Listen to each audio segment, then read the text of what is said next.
Bonjour, je suis Pascal de Thune, je suis vigneron à Reuilly, en Centre-Val de Loire. Les raisons pour lesquelles j'ai entamé cette démarche HVE en fait se décomposent en deux parties. La première concerne ma conception entre guillemets de métier de vigneron qui utilise la terre, qui a pour but justement d'avoir un impact, on va dire, minimal sur l'environnement.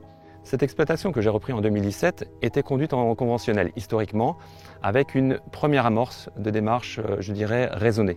J'ai voulu accentuer cette démarche environnementale, ce qui m'a conduit vers la certification HVE. Le deuxième volet, en fait, vise à répondre à une demande, je pense, sociétale de la part du consommateur. Je vends exclusivement en bouteille, donc à des particuliers, et clairement, la demande environnementale fait partie des demandes des consommateurs. L'entrée dans la démarche HVE a nécessité pour moi de faire quelques améliorations, entre guillemets, notamment au niveau des pratiques culturales, sur deux aspects, la partie fongicide, donc traitement de la vigne et protection de la vigne contre certaines maladies comme le mildiou ou l'oïdium, mais aussi le travail du sol qui vise à remplacer le désherbage chimique. Alors c'était pour moi un challenge en soi, puisque forcément agir sur des fongicides, donc la protection de la vigne, vise à utiliser moins de produits et surtout des produits plus respectueux de l'environnement.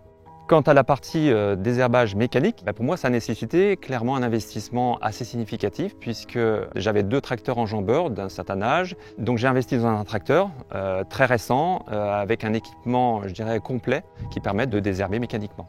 Il y a un troisième aspect qui a eu un impact sur l'exploitation et la conduite de la vigne au sens large est l'aspect ressources humaines, à savoir les moyens mis à disposition de l'entreprise pour pouvoir assurer la culture de la vigne.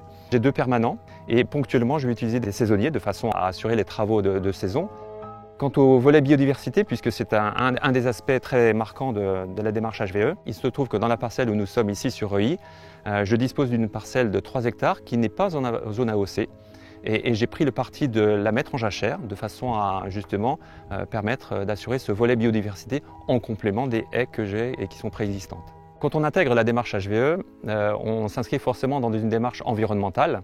Un aspect aussi qui consiste en la certification HVE, aujourd'hui je ne peux pas dire que j'ai une valorisation économique réelle. En tout cas je ne suis pas en mesure de la mesurer. Par contre, il est clair que lorsque j'ai un discours vis-à-vis d'un consommateur de vin, donc un particulier, lui me pose parfois et souvent la question: est-ce que vous êtes en bio? Puisque c'est le label qui est connu et reconnu par tout le monde. Et là, je lui dis non. Il peut y avoir la première déception du client qui dit: ah, vous n'êtes pas bio. Je lui dis: mais attendez, je suis HVE. Et là ça interpelle. Et j'essaie de décliner, tout en restant simple, les aspects de l'environnement et de la certification HVE. Très clairement, ça rassure le consommateur.